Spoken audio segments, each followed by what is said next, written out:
उत्तर प्रदेश में प्रधानमंत्री गरीब कल्याण अन्न योजना के लाभार्थियों के साथ प्रधानमंत्री नरेंद्र मोदी ने आज बातचीत की। हॉकी में जीत का जिक्र करते हुए पीएम मोदी ने कहा कि आज के हमारे युवा जीत का गोल कर रहे हैं, वहीं कुछ राजनेता सेल्फ गोल करने में जुटे हुए हैं। जब देश कीर्तिमान स्थापित कर रहा था तो कुछ लोग संसद को रोकने में लगे। विपक्ष पर वार करते हुए पीएम मोदी ने कहा कि कुछ लोग राजनीति करने में जुटे हुए हैं, उन्हें देश से कोई सरोकार नहीं है। ये लोग अपने राजनीतिक स्वार्थ के लिए संसद का अपमान कर रहे हैं। देश 100 साल में आए बड़े संकट से निकलने का प्रयास कर रहा है। ये लोग इस स्पर्धा और होड़ में लगे हैं कि देश के भलाई के काम को कैसे रोका जाए। देश हित विरोधी राजनीति का बंधक देश नहीं बन सकता। युवा कांग्रेस के संसद घेराव प्रदर्शन से पहले कार्यकर्ताओं को संबोधित करते हुए राहुल ने आरोप लगाया कि पेगासस के जरिए मोदी सरकार युवाओं की आवाज दबा रही है। राहुल गांधी ने कहा कि नरेंद्र मोदी ने देश के युवाओं के फोन में पेगासस डाला है। उन्होंने बेरोजगारी को देश की सबसे बड़ी समस्या बताते हुए कहा कि जब तक मोदी सरकार रहेगी तब तक युवाओं को रोजगार नहीं मिल सकता।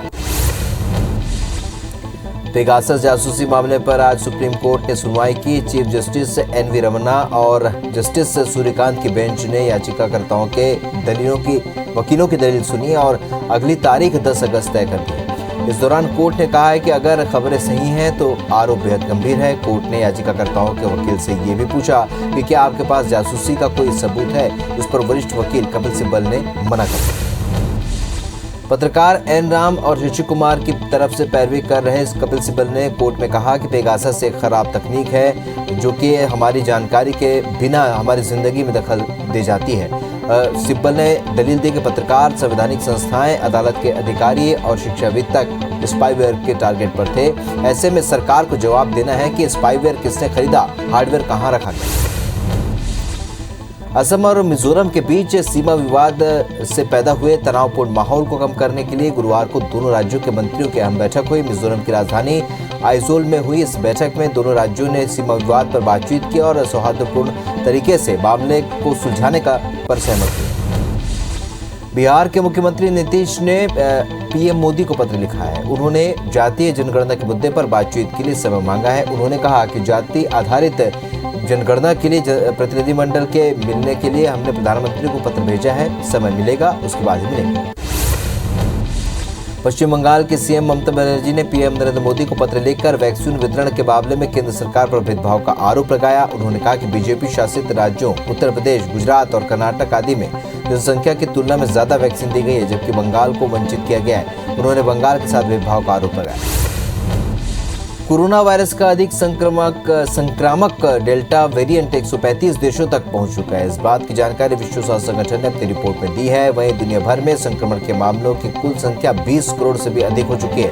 कोविड-19 पर संगठन की साप्ताहिक रिपोर्ट में WHO ने यह भी बताया कि कोरोना का बीटा वेरिएंट 132 देशों तक पहुंचा है और 81 देशों में गामा वेरिएंट के मामले मिले। वहीं अल्फा वेरिएंट के मामले 182 देशों में मिले। मध्य प्रदेश के ग्वालियर चंबल इलाके में बारिश और बाढ़ का कहर जारी है। वहीं बाढ़ की स्थिति को लेकर मुख्यमंत्री शिवराज सिंह चौहान ने प्रधानमंत्री नरेंद्र मोदी से चर्चा की। प्रधानमंत्री नरेंद्र मोदी ने बाढ़ की स्थिति का जायजा लिया। सीएम शिवराज ने वर्तमान स्थिति, रेस्क्यू ऑपरेशन, राहत कार्यों की जानकारी दी। प्रधानमंत्री ने मुख्यमंत्री को हर संभव मदद का आश्वासन दिया। मुख्यमंत्री शिवराज सिंह चौहान ने ग्वालियर जिले के बाढ़ प्रभावित क्षेत्र भीतरवार का दौरा कर पीड़ितों की समस्याएं सुनी और इस दौरान उन्होंने कहा कि जिनके मकान ढह गए हैं उन्हें नए मकान बनवाने के लिए सरकार 1,20,000 रुपए की राशि देगी। जिनको कपड़ा, बर्तन और अनाज का नुकसान हुआ है उनको भी सर्वे करके पैसे दिए जाएंगे। मुरैना जिले के कुल 68 गांव बाढ़ की चपेट में हैं, जबकि 13,574 लोग बाढ़ से प्रभावित हैं। राहत कार्य में लगी टीमों ने 6,596 लोगों को सुरक्षित निकाल लिया है। जिले में SDRF की 23 और NDRF की 50 लोगों की टीम राहत कार्य में जुटी है। भिंड जिले में चंबल, सिंध और बैसली नदी खतरे के निशान से ऊपर बह रही हैं। जिले में 81 गांव हैं जो कि डूब चुके हैं। इसमें से चंबल में 20, सिंध में 33, बैसली में 28 गांव डूबे हैं। जिले में 10,194 लोग बाढ़ से प्रभावित हैं। वहीं कुल 6,000 लोगों का रेस्क्यू कर लिया गया है। प्रभावितों के लिए 25 राहत केंद्र बनाए गए।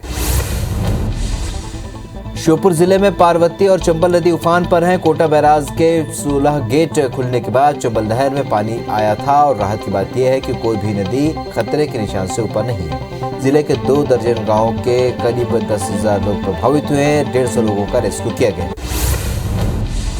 टोक्यो ओलंपिक में रवि दहिया ने 57 किलोग्राम भार वर्ग में भारत को सिल्वर दिलाया है। हालांकि वो गोल्ड मेडल नहीं जीत पाया और इतिहास रचने से चूक गए। फाइनल में रूस के पहलवान जाउर युगोवेव से उनका मुकाबला हुआ। सिल्वर मेडल जीतने के बाद रवि दहिया को पीएम से लेकर कई हस्तियों ने बधाई दी है। वहीं हरियाणा सरकार ने उन्हें पुरस्कार देने का ऐलान किया है। मुख्यमंत्री मनोहर लाल खट्टर ने रवि दहिया को 4 करोड़ रुपए इनाम देने की घोषणा की है। इसके साथ ही दहिया के गांव में एक इंडोर स्टेडियम बनाने की घोषणा की। ओलंपिक में भारतीय पहलवान दीपक पुनिया की हार हो गई। वो कांस्य मेडल के लिए लड़ रहे थे, लेकिन आखिरी 6 में वो हार गए। उन्हें पुरुष फ्री स्टाइल कुश्ती 86 किलोग्राम वर्ग में सैन मारिनो ने हराया। टोक्यो ओलंपिक में भारतीय पुरुष हॉकी टीम ने जर्मनी के शानदार खिताब हासिल किया है और भारत ने हॉकी में जर्मनी को 5-4 से हराकर मैच अपने नाम कर लिया और इसी के साथ भारत ने टोक्यो ओलंपिक में कांस्य पदक जीत लिया है। इंडिया को 41 साल बाद ये जीत मिली है। वहीं जीत के बाद देश में जश्न का माहौल। टोक्यो ओलंपिक में भारतीय मेंस हॉकी टीम को मिली ऐतिहासिक जीत का जश्न पूरे देश में मनाया जा रहा है और इस बीच पीएम मोदी ने भारत हॉकी टीम के कप्तान Manpreet Singh, coach Graham read और सहायक कोच पीयूष दुबे से बात की और उन्हें जीत की बधाई दी। पीएम मोदी ने कहा कि बहुत बहुत बधाई, पूरा देश नाच रहा है, आपकी मेहनत काम कर रही है और सभी खिलाड़ियों को बधाई। सीएम शिवराज ने हॉकी टीम में शामिल मध्यप्रदेश के विवेक सागर को 1 करोड़ रुपए सम्मान निधि देने की घोषणा की। साथ ही मध्यप्रदेश हॉकी अकादमी से ट्रेनिंग लेने वाले नीलकांता शर्मा को भी 1 करोड़ रुपए का सम्मान निधि देने का ऐलान किया। सीएम ने टीम इंडिया का स्वागत करने की भी बात की।